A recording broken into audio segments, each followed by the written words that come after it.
So it's really easy to get started. And that's what we want to show you here today. First, we got to pick a factory and pick a machine or an object we want to model. So we can install Ignition if we don't already have it there on the plant floor. We can connect to that device, that PLC, wherever those process variables coming into. We can organize those process variables into a model. We can provide all of that context. And with a single click of a button, we can get that model showing in Azure Digital Twin. After you decide what to model, the next step is to de-risk through the ease of deployment. Ignition lets you connect easily, design all this, and deploy it without limits. You're not having to worry about how many devices or tags or how many models you ultimately want to create. And you could deploy Ignition on a wide range of hardware, from physical machines to virtual environments to containers. And that's really handy, especially if you want to do that right close to that source of the data. So let's get into a live demo. So we've kind of talked about what the power of all this could be, but we want to show you how this actually works, what the steps are. So we're gonna show here is installing Ignition and connecting to a PLC, like an Allen-Bradley PLC. We're going to build a UDT definition instances or these models in Ignition and have that published up to an MQTT server. And then after that, I'm going to hand it over to Arlen. He's going to show then taking that data from there into Azure Digital Twin and show all the data that's flowing through. So you get the full sense of from edge to cloud, how we can model this data and get it available. So if we look at the topology here, the architecture, what we're going to do is have Ignition here installed locally, connect to all those devices that source of information, bring in, create those models, have it published to an MQTT server, where then from there, the IoT Bridge takes over and makes all that instantly available in the cloud. So let's get into the demo. I'm going to start here from my side. And we're going to start by first showing how Ignition can be installed. Now, I do already have Ignition installed, but it's incredibly easy to go to our website and go to the downloads page. In fact, you'll see it from the home. There's a big download Ignition at the top on every page. You can simply download Ignition for whatever operating system you have. There's also a Docker container where you can simply, deploy that very quickly using Docker. And it comes in a 2-hour trial period, so you can fully evaluate all that we're showing here today and get a proof of concept up and running without having to buy any licenses. So I've gone through the installation. It takes only a couple of minutes to get it installed after you've downloaded that. And then once that's installed, it basically opens up our browser and it points us to the Ignition gateway. And in here, this is where we would connect up to our devices. So that's the first step. So I'm going to go into configurations section. We're going to log in. And the first step is to go down to our device connections and connect up to an Allen-Bradley PLC. So we've got all sorts of different drivers built into Ignition, but I'm going to use the Allen-Bradley Compact Logic. That's what I have here. I'm going to use that driver, go next. I'm going to give it a name. So call AV PLC and type in the IP address of that device, which is 10.24.55. Then go ahead and create that device. Simple as that. We should then be connected and we'll automatically, browse that device, see what data process variables are available on there. And this could be any kind of PLC, especially if it's Modbus devices or ones where we're referencing data into memory blocks. No matter what, we can still build a proper model Ignition with all the right context very, very easily. So now that we have that, we can open up the designer, and that's up here in the top right. Get that designer. You can simply it comes with Ignition. You just simply download and run it. And all we have to do is from there is start building out those models. So here's the designer. And in the left, there's this big tag browser.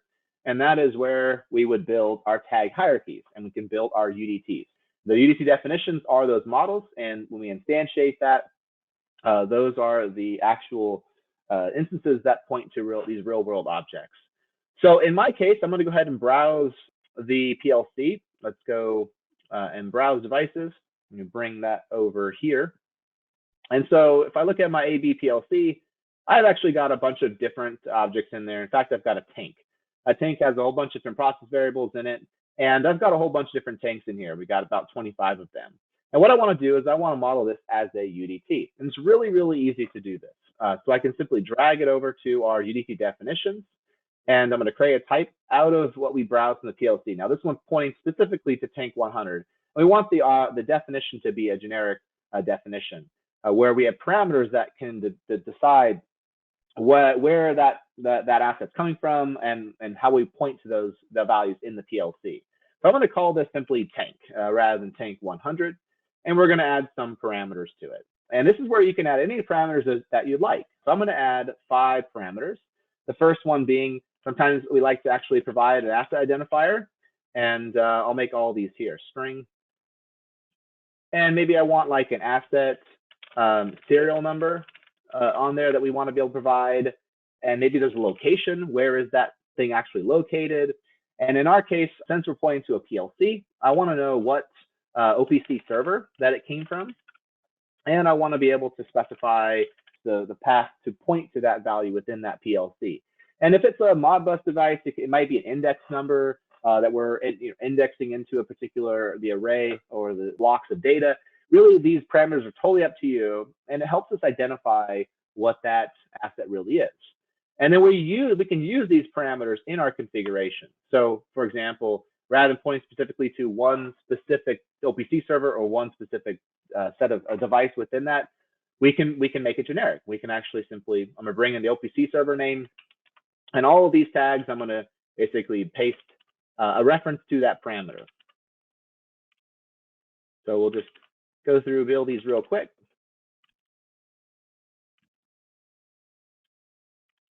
All right, and then after that, instead of pointing directly to the tank 100 within our PLC, because this could be different PLCs, it could be different, different paths. I'm going to use the prefix that we had, so that OPC dot prefix, or OPC prefix dot and the HOA. And so we do that on all of these as well. I'm going to go ahead and just paste them through. Takes a couple of seconds. You can also export these out if you want to go a little bit faster. If you especially have large UDTs, it might be faster to do it outside of the UI and in a JSON format. There's many ways to get these things built out very quickly. But we do this configuration in one place. We build out that model, and we may have dozens or hundreds of models that we built out that we can use. And this work that we do is we do it in one place. We do it at the edge, at single source of truth. Because once we have it done here, it's going to be available throughout the entire organization. Now, not only are we modeling the data, but we're also providing context of our data. So, for example, our level PV, it is let's say it's a percentage. The units are a percentage from 0 to 100. Let's say that the temperature PV, that this is actually a degrees. So we're going to put degree Fahrenheit, and maybe it's between 0 and 180 is our range. So we can provide all this engineering information. We can provide documentations. We can provide tooltips. We can provide this information that's going to be brought up at higher levels. Now, we also, as Arlen pointed out earlier, we have a lot of times we have PLCs, we have enumerations. Let's say this valve status is enumeration, where those values mean something. So I can then actually create within our UDT an actual expression. Let's say I want to call this valve info, and I'm going to make this a string so that we can actually turn that enumeration into a human readable value that we can use. So I can do a switch here and say I want to switch on the valve status.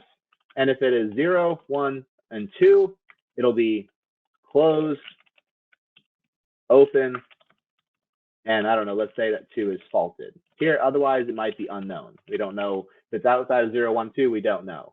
And so I can now provide this enumeration, and we can really manipulate this data any way that we want. And we could add additional folders in there. We could have a very large UDT that we built out. And now we've done that work. There we go. It is built. The definition is built out. From there, we then can go in and model that device. So I'm going to call this my AB PLC device. And in that, we're going to instantiate that. We're going to create an instance of tank. And I'm going to call this tank 100 because in our PLC, I want to point to that. So let me actually bring over our OPC browser real quick. So I want to point to tank 100. I'm going to bring this tag in real quick so that I can copy that path. Here we go. All right, so let me go back. And again, we're going to create an instance of this tank. And I'm again call it tank 100. And for those parameters, this is where we can have an asset ID, maybe a serial number that we have on there, a location, floor A, and then our OPC prefix, which in our case is tank 100, and then coming from the ignition's OPC UA server. So we specify all the parameters for this instance. And once we do that, you can see that now my UDT is there. I got my enumeration in here, and all my parameters are set up properly. And we could have lots of these. Let's do a multi-instance wizard, and let's create a few more. So we're going to go tank 101 to 105, let's say. So we're going to create a few more of those, and we're going to do 101, 101, 102, 103, 104, and 105. And that's coming from the Ignition OPC UA server. And I'm just going to quickly create those. Now we've got all of our different tanks that are there. Now we could create with UDTs, we could have inheritance, where we can have, like, for example, a motor. You could have then a VFD motor that uses that motor as its parent. You could have composition, UDTs inside UDTs. So really you can model your data any way that you want with this. And once you have that, it's one-click deployment through MQTT and Sparkplug to get that made available throughout the entire organization. So let's go over, I have this cloud dashboard, and in here, I have these two edge nodes for MQTT. So if I come back to Ignition and we go down to our transmission, and I haven't enabled this, but if I enable a transmission, it's going to publish all of these UDTs and these tags, these values, up to a broker. So here's the cloud broker that I'll be connected to. I'm going to enable it, save it. Here we should see a 1 of 1 being connected. It's now connected to that broker. You'll see here if I refresh this, top right, then I got IA, there's my edge node, my AB PLC, and there's my tank 100 with all those values. You see then there's the units and the metadata that comes along with that. Incredibly easy to get that data out there. But again, when we leverage Azure Digital Twin, we can go so much further. And for that, Arlen, I'm going to turn it over to you so you can show how that side really works. All right. Thank you, Travis. Okay. So what I'm going to start with, I'm kind of going to pick up where Travis left off. I have an Ignition instance running on Azure, a VM. And what you see here is my dashboard. We'll go to my web UI here. So this is my IBAS demo instance running. And it's the same install that Travis had. I can go into my configuration. I can see that I've got all my modules installed, and I've got MQTT transmission installed as well. So let's start from this whole notion of what is an enterprise connection platform. So we're going to look here on the left to begin with. And just like Travis said, we've got all of this connectivity. We may have Ignition Edge out there. We may have another Ignition gateway that's got UDTs that are already defined. And we want to get those into our central platform so that then we can have an overall view, if you will, of the entire enterprise. So the first thing that we're going to do is we're going to look in our MQTT engine to see what models we've got, and we don't have any. And we're going to look at our edge nodes, and just like Travis showed to start with a while ago, we don't have any of those either. Now, if you look over here in the dashboard, I've got 0 edge devices that I know about, and I've got 0 instances of models that have been defined out here in my infrastructure, in my factory, at my remote location. So the first thing we want to do is, from a single source of truth standpoint, let's run this. And let's say, okay, first I want to plug Ignition. I want to plug it into this infrastructure to see what I can learn. So I'm going to start my MQTT engine. And when I hit that, look at how we automatically, using MQTT Sparkplug, can find all of the edge devices and all of the models or the UDTs that have been created within our infrastructure. So I'm going to click Start. That's going to turn MQTT engine on. We're going to connect to that broker. And now we'll just watch for a second, 2 seconds, 3, okay, 5 seconds later, we just discovered 360 devices and 1,900 models. So a while ago, we didn't know anything, and now we've got AV meter configuration, we've got a grill, we've got a haul-off. We go in here and see that we automatically discovered that we had an extruder. And just like Travis said, that extruder is providing us with an asset ID, an asset serial number, a location, a die inlet pressure. And I know, because I've got a single source of truth, that that is a measurement in PSI of 0 to 125. So I've discovered automatically all of these models, so that now when I go and say, well, what was out there that I discovered? Well, I had a smart building with a campus that had a facility that is using this facility UDT to say that I've got all my current temperature, wind direction, wind speed. I've got a chiller UDT that has a compressor UDT that tells me my compressor and my cooler. And I discovered that zero code just by plugging in the infrastructure. I can look here and say, I discovered a smart factory. And in that smart factory, here's my line 7, and here's that extruder model. And if I look at that, I can see that that extruder is telling me that the asset ID is Wile E. Coyote, serial number is BR549, and is located in my Oklahoma office. And again, all of my measurements and my ranges on my process variables, so that as I drill into here, I can see all those values. So in just a few seconds, we discovered a complete 10 smart factories. We discovered 10 campuses. We've got smart food and beverage. And then if we look, and a lot of people now are looking at things like LoRaWAN, so we can say, okay, we had a bunch of LoRaWAN sensors, Site 1, Area 1. This is a sushi temperature sensor out in the field, is providing me all my health reports. And again, this is contextualized data. I don't have to be a LoRaWAN expert or a extruder expert to get value out of the context of the single source of truth data that we're publishing into infrastructure. So if we take a slice of what we just learned, and let's say we go into Smart Factory. Let's go into a Smart Factory tag provider. Let's go into our designer. Now, again, what we discovered is that in that Smart Factory, we had an extruder. And one of the huge advantages with the Ignition platform is that from an OT standpoint, now we've got visibility of the equipment so that operational people can say, well, yeah, that's an extruder. And coming into the Smart Factory, we've got an electric meter. So we want to measure all of the energy coming into that factory. And for that extruder, we've got an energy monitoring unit that tells us how much energy it's using. And it's feeding into a bunker where all the parts are coming out. And that may be feeding into then a CO2 dryer.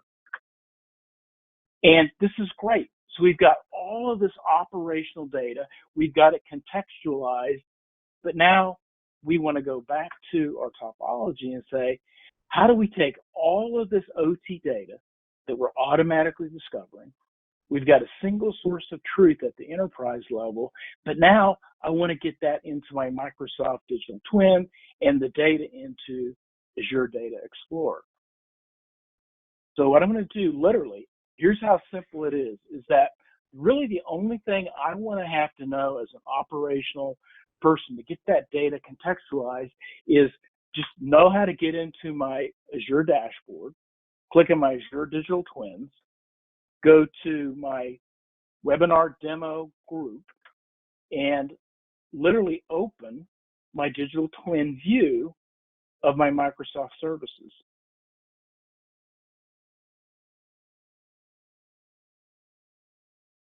And now I'm going to open my Digital Twin Explorer.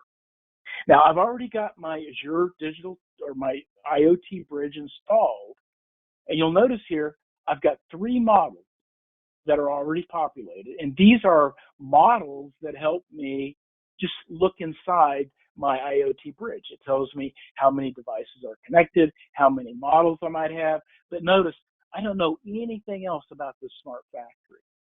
So literally what I'm going to do is I'm going to go into Ignition, and I'm going to literally make a connection into an MQTT server that my IoT bridge is connected to, and start publishing everything from the smart factory. All of these models, all 11 of these models, and all of this tag structure that is we know about from a single source of truth standpoint, I'm going to publish that in. So right now, let's go into our digital twin. This is what we know, and we know about these three models. We're going to turn on transmission. We just established an MQTT message. We published a birth certificate. Let's run back over. Let's refresh our models, and boom, our entire factory is there. We've got the models defined, and now if I run the query on the digital twins, I've got that entire factory now is modeled. So if I look here at all of these nodes in my mind map, we'll go and we'll find our extruder. We'll pull these out. And there's my extruder, you see here. And if I look at my template parameters, there's my location ID, my asset ID, Wile E. Coyote, my serial number. And remember, I did this by simply connecting to infrastructure and publishing Sparkplug models. Now, finally, what I want to do is that I've got all that information, I've got the models, so what's happening with the data? So I'm going to go and look at my Data Explorer.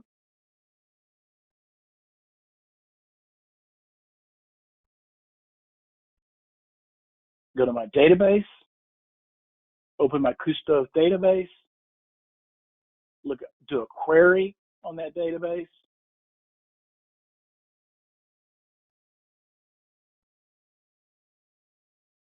And I want to say, what have I learned? And there's all of the data in real time, already 2,700 records. If I look here in my model,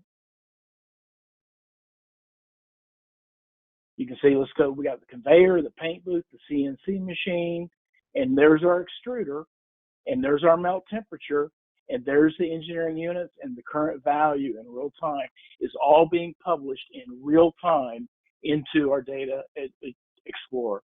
So what I just showed you is that in just a few minutes, we went from knowing nothing from an OT standpoint to being able to connect into infrastructure, to publish that model, to create the digital twins, to have a view on everything that was in the factory. And we did that with no coding involved.